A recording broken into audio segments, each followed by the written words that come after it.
What is the primary theme of the letter, the epistle 2 Timothy was written for? O le hana mata upule tala noina.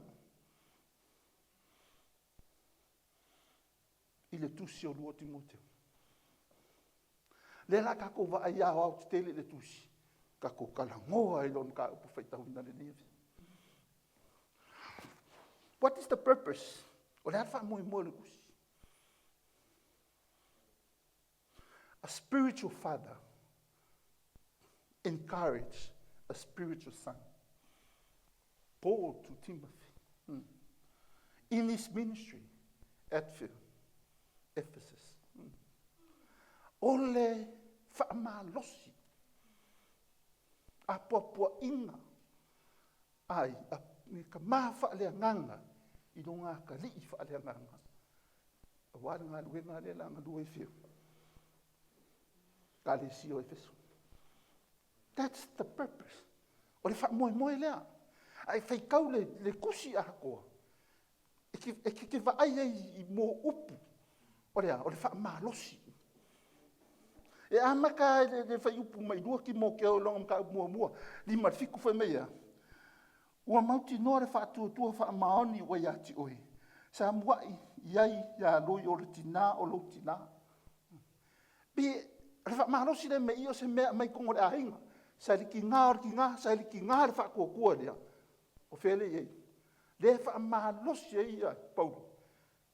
Iaki mo keo. O ngā fo iaki oi. O le mea lea, o te whaamanatu atu ai iati oi. Ia toe whaamumure mea alofa mai le Atua. Look at the sound. Whaalongo I upu. Le upu whaamalosi. O ngā iaki oi. Koe whaamumu. Le mea alofa re mai le aku. Pengo o le whaamoe o le kusi. O lea. Whaamalosi o Paulo le kari whalenga. O loo iati oi lea. Mai o mea alofa mai le Atua. O loo iati oi lea ia whae e atu o ulima. That's exactly. Paul said. E masangi la tātou o si mei e ka ke kikilo tono ai. When the parents encourage the children. Ba ai upu whaamalosi. Au a discouraging. Pe o le upu le whaonga I e Paulo. O le whi Paulo ia ki mo keu. O se mea se kongor ko wahinga. E ka kau fo ilanga ia ki oi. Le mea lofa lea lea kua. Ia o kako. Au whaamalosi fua le iku. Mo se whakaikai. O roka maa. Malauka ma. Wa le leia lakapi. Kau whanga le leilo lakapi. Upu whaamalosi nga. Ai whaalongo la e whelu whaavaipai. Kia longa. Malolo I fui. Ni kalangoa ni sau lakapi. Two different words. Discourage and encourage. Ia maua le whaau. Le whaamoe le kusi. Mai ala chapter 1 e kau chapter 4. Mai di ki se kusi. O le whaamoe le. Whaukuanga Paulo. Le o mai ka ko te ko lifi no ko fluanga Paulo. Ai ko whakau mai o le nei. That sounds like o le continue o whakuanga le. Alala le primary theme le karango le kusi. O le ha. Le mata upu. O lo tala noa I tusi. What's the primary theme of the letter, 2 Timothy? O le ale mata upu lo tala noa ai. Ina I le lua Timoteo. Need for faithfulness in face of hardship. Ia tu mau mana o mia le Faatuatua pe a whea ngai ma whaingata pua ngā. Ai sea. Ia la whaavavavea. Ngā ruenga le aru Paulo e whai. Nā nguri ngā rupu. A ki kilo e kei mo Yesu. e ho inga mariu Yesu. Iai a whenga kawa. E kau pule pule, ua whai tonu e whasioki Yesu. Ai sea, preaching the word. That's the thing. Ko mauro whakoa i rea. I whainga kāi a rāru whafsanga. O le whinga o le kusi lea, le whai lea ka mawharanga lea ka rii. Le la halu e whea, ngā lua e whesore e karesia. Ko mauro whakoa anga ki ru whafsanga i ma. Whainga kā. Pei o le mele e ngiri lau langi ke mi. La unga kwa le swewhi au. Whiu e la unga. E punga aris. Alu, whaalongonga la unga. I Amerika le mea urifunga. E ki ngā. E whainga kā.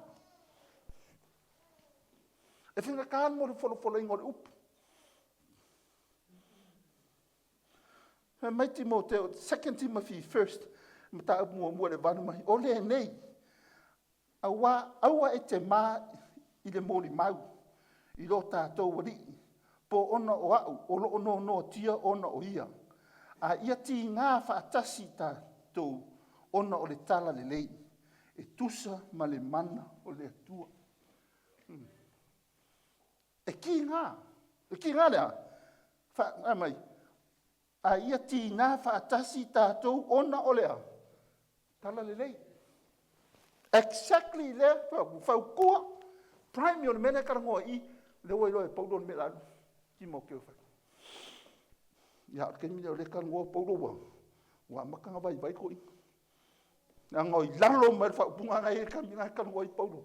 Wa o mai lo koe. So now we pass. Pēn mo pasi pula. Anvele whaukuanga.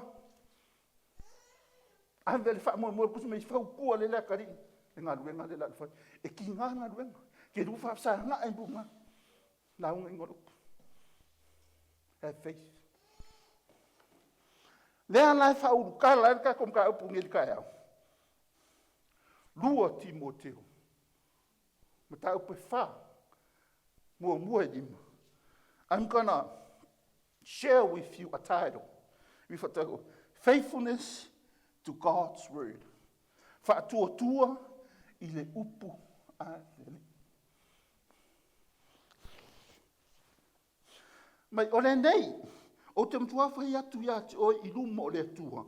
Ma le rii o Yesu Keriso. O lena te whaamsinoina o e ola a toa me uoti. Pe a o mai lona whaari. Pe a o I lona whaari mai. Ma lona malo. Ma mawha I o whaupunga re mumu. Ai whapalangi le wha mei pōri I melea. I will judge you. Lale mea le wha ma mawha I le mea. Lale ma mawha le I le kala pauru. O le nei, o te matua whai atu iati oi. O le wha ma mawha ngā pauru. O le alau whai atu iati oi. I luma oi. O le atua. Ma le ali I Keriso. O le wha masino ina. O e ola a toa mai wai. Angai saud whai upuronga lua. A makanga whai upuronga lua. O le wha mamawhanga. Le I whai mua mua. Nān mea ngai whai whai upuronga lua. Tā lai le tala le lei. Tā lai le upu. Preach the word in English. Preach the word. Whai loa e paulo I lo ngā kari. O le kahaka le whai ale whamsingonga o longa wenga le la whai. O le wha masino sili lea. O ai. Luma o le kua. Mua mua. Lua. Wha masino e hoti. Mai wha masino e ola. Mai e ua hoti. E le ai mas kahaka o langi e whengi whamsingonga kaka o. A kongo e whengi kaka whamsingonga kaka o la. Ar kaka o. O ai lenga whengi whamsingonga mea. Ngā Yesu. O le tua. Mai lang e karangoa mai o langa whaali mai. What it called? It's appearance from English. Yeah. A ka ura whaali mai, it's talking about Christ's return. Lunga ere ke mea koe saua iei. Sau e whai le whamsingo. Lan mea whamsingo. Le upu le la kala ia. Preach the word. So se sia lai kukure pule la ale. La unga le upu le. Ia. Ngā u whamkara mai ngai pauluri. E le whamsingo inga o ele lalolangi. E le whamsingo inga o ele ko wainga. A le whami pauluri. Lumo le kua. Le whamsingo le uolmo. Lona toe whaari mai. Longa e koia fio mai. Sau e whai whamsingo. Lea la whai ia paulo I longa kari I whaanganga lea. La unga le upu. A le charge lor. I will charge. O le wha mamafa lea. Kau kua ngā o lau fola ingo le upu. Tamsino ele. E le se mea lai kua I ke sau sa a kwai lau ki ngā. Sa a kwai lau whaingo le skaka. Sa a kwai le whaingo le mea lea. E la malama. No. The word there la wha mei paulo lea. Preach the word. Ka lai le tala le lei. La unga le mea la whinga ngalo iei lea kua. Anga e whaama singo ai oe lea. Iei lea aso. Iei lea aso e whaama singo ai. Ai ke wha iei o le whaamua. Le whaamua I kukongo loko lea. Preach the word. Le ai masa ka la polo mea lako. Piki wha le so komiti. Pai se kai I fongo le leis kaka poko. Se ke ukupe poko. Mama ai wha le no. Hear what Paul said to his real son. Preach the word. That's the main task of the loko. The ministry. Expect the upu because the word was inspired. It's been useful for all the aspects of the church. E whao ngā I so se meo le loko. La unga le upu. Ia le mele ia. Maka I. Mai aso talua. Asa tina. Ia le leanga. Mohi maua ngai tina. Ngai au porkara. Ai le se la unga. Narkara puru. Ki mo keo. Preach the word. E le se la unga fia. Ka umano porkala mesingo. Ia wharkalo kapi. Nalfe our grace recipients la sweet motina. E se so mako. Good man. Aloha. O le whea ngā waku last week. E o lai ki ngāre kausa ngāko. Se koe waku whanis whea au kausa. Aroa ngalo. Just like last week. Preach the word. Lang whenga wanga whea. Angara kala le pauloi. E whamasingo oi. If you don't preach the word. E le se loko ka ke o mai. Ka ke whai miracle oi. Ka kukuan ka kau whio. Ia pe pā ua. No. Ka la le pau. Aisia. Mangu langa kari o. Mangu langa mawhara ngā ia pau. Angai koe whaari mai Yesu. Appearance, the return of Christ. I said, he's going to charge him what he's going to do. O le puporenga ngā paulo. Le se mea ke u whakamala longa ka I wharanga le ngā ruenga le laro whai e fesu. O le hanga ruenga. La hunga le upu.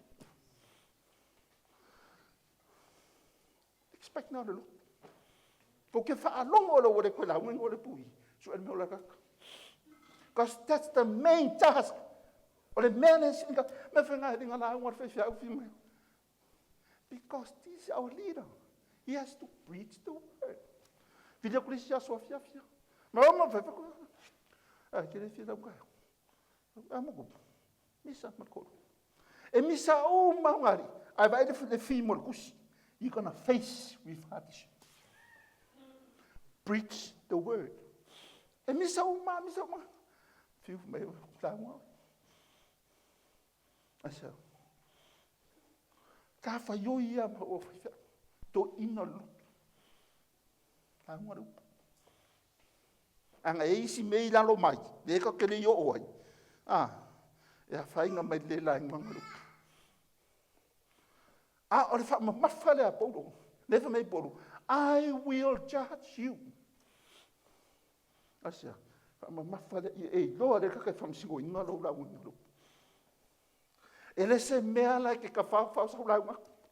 Pe ke moe sau lau ngā. Tongia ukai. Pe whea ki whingana. No. Nā hei. Loa le kakai whamsingo inga lau mea le whai. It's not an easy thing. Pengo wheko. Ni vai aso se mo se mafukanga. Sumar whawhena. Whawhia no na mawhawha. Anga ele se mea whai ngō whie. Lea o mai ei o kukua. It's not easy. For this preaching, I was prepared like 2 weeks. To outcome the whai le outline o le mea lea. O kakalo ku lea kua. Asia, ia le upu lea. Wa o le kua ngā kea. O kala uma whai da sungi ai. Be judged by God. Ia kako makala. Tu tonu o lotu. Wha mua le upu. Ko ia ngā mea usu ngā kupe isi loko mea. Ia whai se pinko. Nanga ia. Ia harua raso pinko misa. Misi le upu.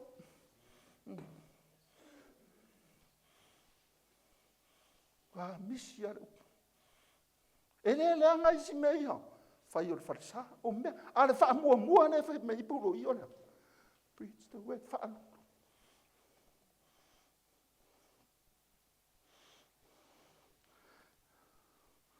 E mai lo mam.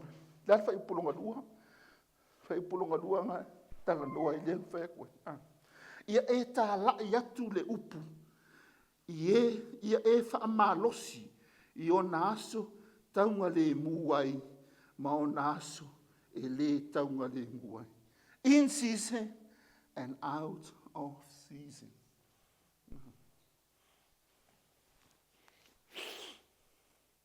Pehele anga raso. Pehele lei. O lana me whai. Nā ungaru.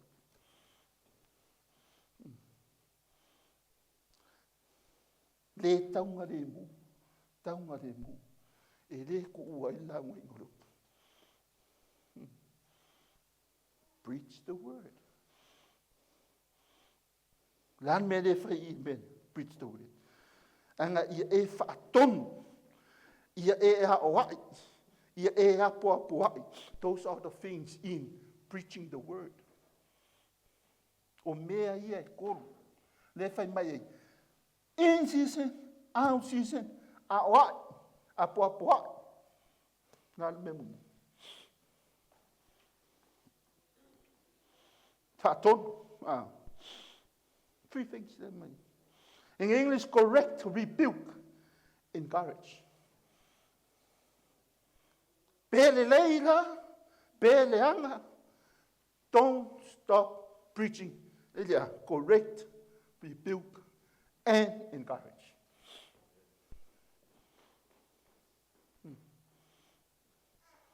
Anua, awar ko uha. Akako karangoa I make out correct. Those in error, he was to correct. Those who were sinners, he was to rebuke. Those who were doing well, he was to encourage. Rebuke kakang-sala. Kau lolo whai kau mangkos ka kamalaka pivo. Mura kakai whakua reu. Ngai ko karake me. Whakau whaan mea whaiska. Le I risi mea whapa. Ala mai arku spaia whaino. Le upu. Le gospel. Nan mea kupu. Ale se ko karake se umame. Ale mea manga yo. He has his faith. Face the what? Face the hardship. Na whafsa nga I harkama marki nga. Ongo lea. O langa mea lenga whai le upu. Mai maulang kong karaki ka ko oka. Kedele kong karaki. Leu ka kore mafuka. Nesa ka alo malo siya. Kung le tas. Muka nga kakinisiyang o ka alo I au dilay. Ka alo mafola-fola na evangelist. Nang alis si bahay nga bahay nga kus. Nān men kupu. I face hatasu. Te whimo kusi. E ke rua whaafsa ngā I mapiki ngā mapua ngā. Pe a e whorwhorenga le. A e le whorwhorenga le upu pe ki whaeroa le upu. E le hase mea kupu iau e.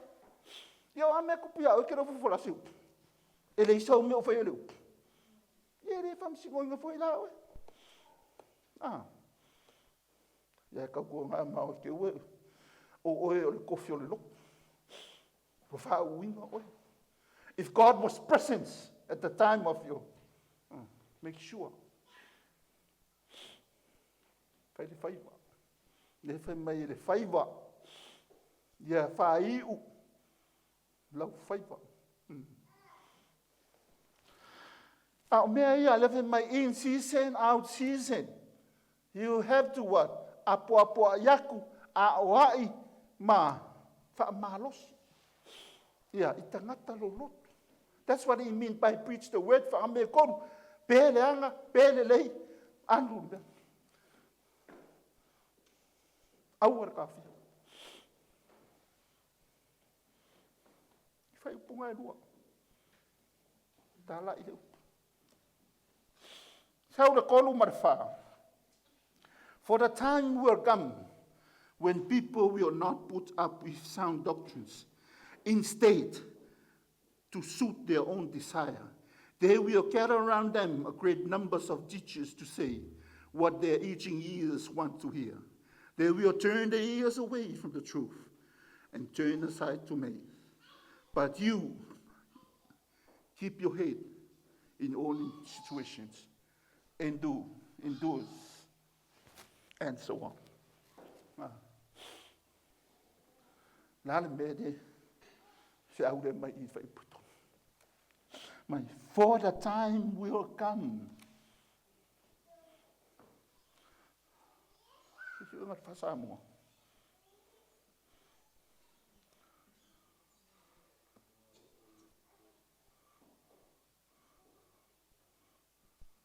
Can someone read the sermon?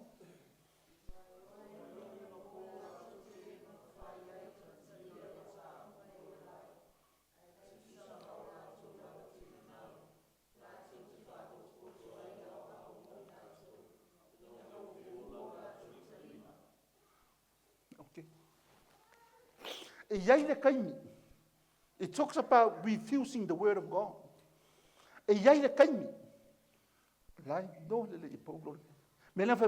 Preach the word in season and out season, because there will be a time. There will be a time people are going to refuse the word of God.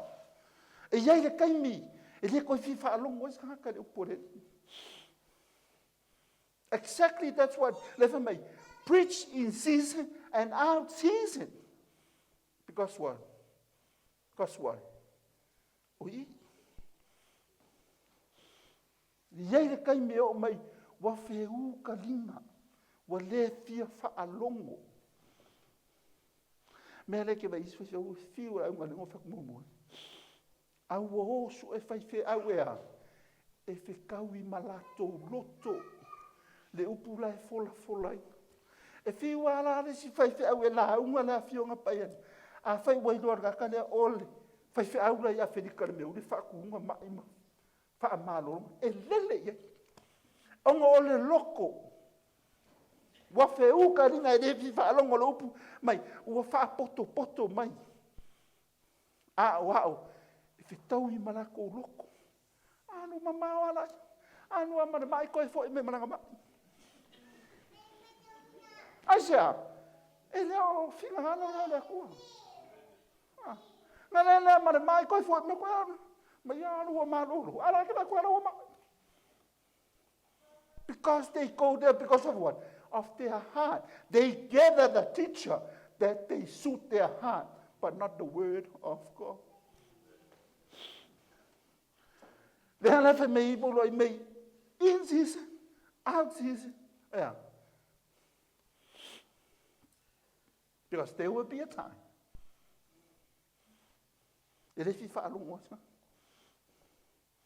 If you allow, or the opera sinica way, doctrines. Sound. O le mata upu e o lai, o le fifa no moi. Me le fai ka ko wa. Ai fa longo ka ko wa ki ka ha. Ma ngai yo o fai upu. Lai a mai le gospel. Le la unga ingo do. Fa me se ka ko ngor fa pui fa fo se nga la unga e fa fingo yo because of the what. Le la unga ingo do. Me le kala ngoi Paulo. Preach the word. The gospel. Le malos po ha me finga kai ku fa sanga ka kala le ku aisa o nga ia le fa msingo le o nga ia le pule nothing everything is possible ya le ala ye yesu nga yo fe o ngi tatoa o ngi lot of scriptures tell how important the gospel is the fola inno le fionga le fa ka winga ang ole main task ngar ka ko beolo o le kiu te fa foi mua ngar fa ya na ngore e le fa manga ko le kalesia pele e le alo sangi ku sku pele kalesia ma pule ku pele kalesia no preach the word o fia ro se fo ya nga ka fa nga o yo le so swangi. I'm not leading the battle. I'm assistant to the battle. Nga le ya punga. Asia. Te upura. Ya mo fora ni verso. Ko sa fut kai foi, kai de va. Na unga le upu. Fa lungolong. Nga ekaresia.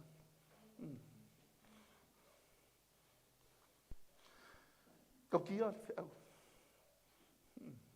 le fa mua le fa mamafa Paulo le I longa ka li I fa lenga e fa penga ka ko kiu ke kongo ai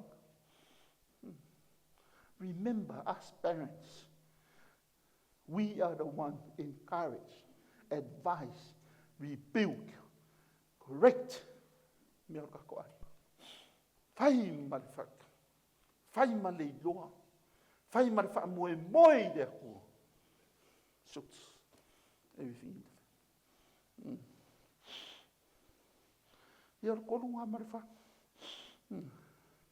He says, there will be a time the man will not put up with the sound doctrines. E iai le kaimi. E le koe fifa alunga kaka le mata upu e ola ai. A whala unga e lusi whala. Ai lo la unga le saus. They don't want to hear the sound doctrines. A le mea le loko. O le mea ngā nina whai le loko. E ni whai le loko se si mea. Ngā whai le loko rea. Ka lai le upu. O le wha mua le a Paulo. O le wha mamafa le a Paulo. Ia kimo keu. I le ngā luenga le la alu whai e feso. A laku e feso wha mole Paulo. Luma o le akua. Whalongo le upu. Luma o le akua. Le wha masingo le. Ai ohi ngā Paulo le kari. Mai le mere ke le wha. Luma o le akua. O hia ngā ki whamsiko ngā le mea. Whai whare lei. Tā koe wha upu nisi upu. Maha ngai ei. O le whakua. E ngā mo tātou. We are observed towards them.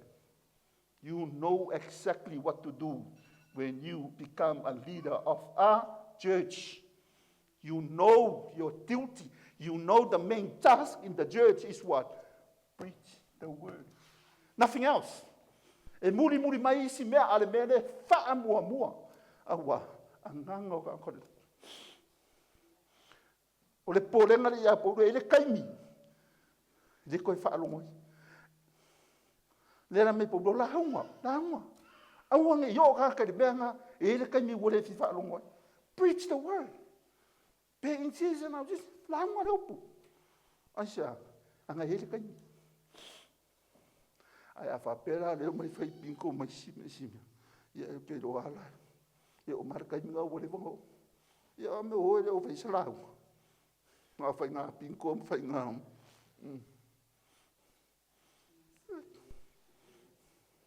Whai ngā siwa. Ka mai whai te skit. E mai i kanga. Kumua le roko. Ia ai kore whi au le whi mai po. Ele lei isi mea patla wha mua mua. O le mea vele wha mua mua le whai ngorelo. Ka ro whai.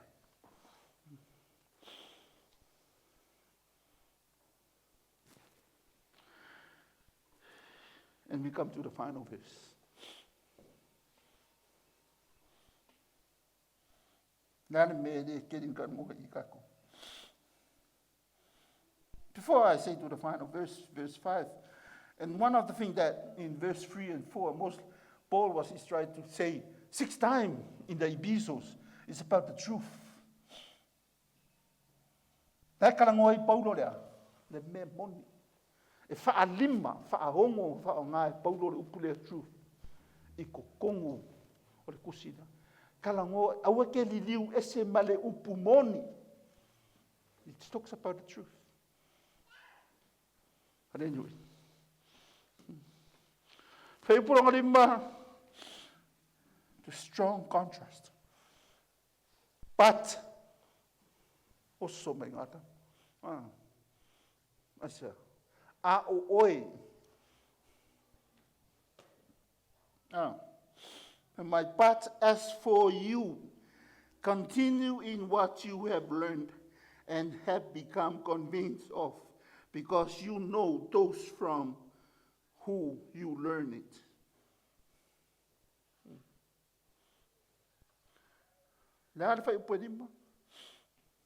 Can someone read me?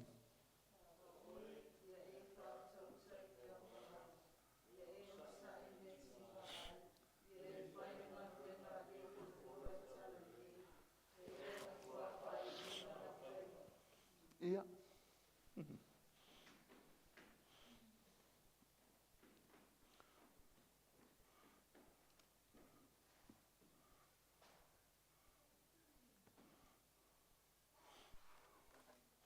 A o oe, ia e Faatuatua I mea o malama.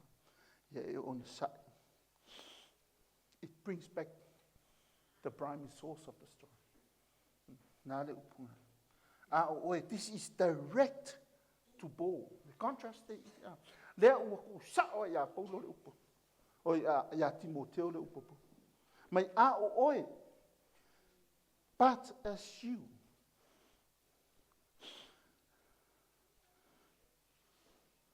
Mai a o oe, ia e whaauta I mea umalama.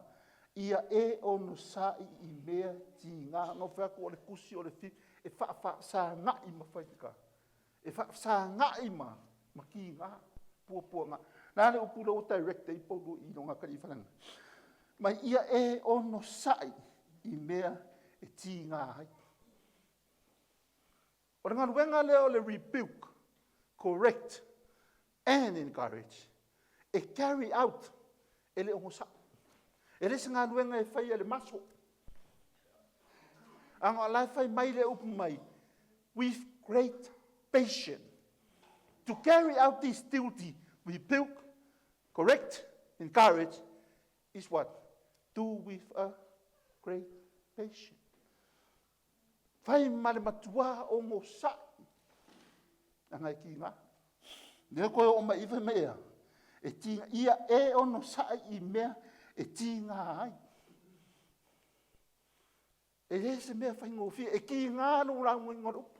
Angai whai e kakaya oe. E wha masingo e kakaya oe. A lewa I dole wha masingo pe ala unga ingorupu. Pe a sa o lo rango ingorupu. Angai puisko I ngā rango e la unga siero. A wha masingo ale. E iei la ki ngā ki rufa whasanga. Ongo sa. Yo whea me sa o ngā whai whiau. Ongo sa. O kala rufa ki ngā. Whai mai isi me ki ngā ai lo loko. Ia e ongo sa. You're gonna face this. Noa le pau. Whaida kari. O launga nuenga leo le launga le upu. In season, manao season. Have the great passion to do it. Careful, instructed. O atu. Mali onu sa. Hei leo se sa ia venga mea ia. Whale konguna runga. Ka apelo. Wale siang sa. Wa makaronga dia li mele wingor kaka. Nanga ngā kula a whapeo ngā ia. E fia kaka wa makanga dia li mai. Wale siang o sa. A whai oro ngā kula e ke fia kama mawha mai whamoru. E ari ari mai ipe ale so uongo sa. A whai ke whiula vale. Ko ai ari ari mi kalu i la urok. I say, what I say on your side, to carry out this, you have to have a great one, patient. Ia lava no o side nga dwe. Ia ko ngor menga wa vai foi, si mako karkanu. So wa ia ki mi makakanu ngoi. Maka foi nga au vai, afu ne ngo aku malolo mai nga po. Ia fa ku ia. Ia so ye. But this is need someone to share with. And I think of fear. For Pay o le whai mai pōroi. Mai ia e whaiara ngā luenga a le fola le tala le lei. It's talk about evangelists. Not only the church, out of the church. A lenga kuiwi e pōroi le ben. Whai me e lei sanga. Whamangu i anga i mea. Evangelist. Fola fonga. Le kriwi eki mō keo. Whai ono isi. Ia, o whenga kānga ngā. Ia, are lo fola kua. Ko le lau ngā upo la le sisi. Fola. Ia e fola haku. Te tala le lei. Pengo wheko. Ai le fola inga karali. E le ai am se kai au. Tia fia ka kai au. E ke forfolanga lo kalali. E i haka fi kai au. Le loa posa wo le leia i kai au. Because what are you doing? Mai ia matua whai wina lau whaiva. Ie ure lei, nau ngā ruenga. Ie whai ure lei, peng whai mai pōro i. Ua lata mai o na pō o te aluai, ua o tau le tau le lei, ua i u ia te au le tau sinonga. Ua o ta ofi i le upo le Faatuatua. O le nei, ua o te wina mo au le pale o le ami o tonu. E fōa i mai ia te au i le lava aso o le alii i le whaamasino ami o tonu. E le ngata fo'i a te au, a o i lātou lava, o e fia i lona whaari mai. That's a strong statement. O le kauira, a le koe whemei laro punu. O le nei, ua te wina mo au le pale o le ami o tonu. E fōa ina mai i a te au, i lea lava aso e ai, e le ali. I le fua ia mai se au loko. E fua i mai le li i le mea lea. Le wha masinonga mai. O le ali i le wha masino a mi o tonu. E le ngata fo i ati au. A o i lātou lava o e na fia lona whaari mai. Nunga i ke ngā lue. A whai o le whamasinonga le. Le wailo e pauru walaka mai angaso. Mai walata mai ona po o te aluai. Ua umarang kau. Anga o le si vaenga leo. O le fi mo le kusi. E a vehe oi matangata tau a le Jesu Keriso. E le se kau e ke alo e ke raku ngā le moema. Pe loka mawhangai koe fo i mai. O le kau e ke raku kau e rua mea i da keola pe keola. Le whaakusa i eile, le ngā ruenga le fola. Whaakusa i mo te kakakau.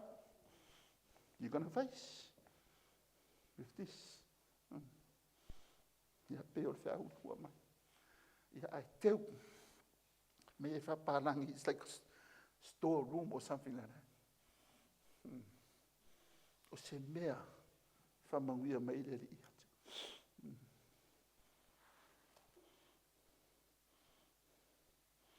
So to conclude us for today, before I take my seat, have faithfulness to God's word. Even we still face hardship. I think of you, have faith to God's word. John 16:33. I have told you these things, so that in me you may have peace. In this world you will have trouble, but take heart, I have overcome the world. Whamanuia le tua lolo tone nei taia. Tu sai marona.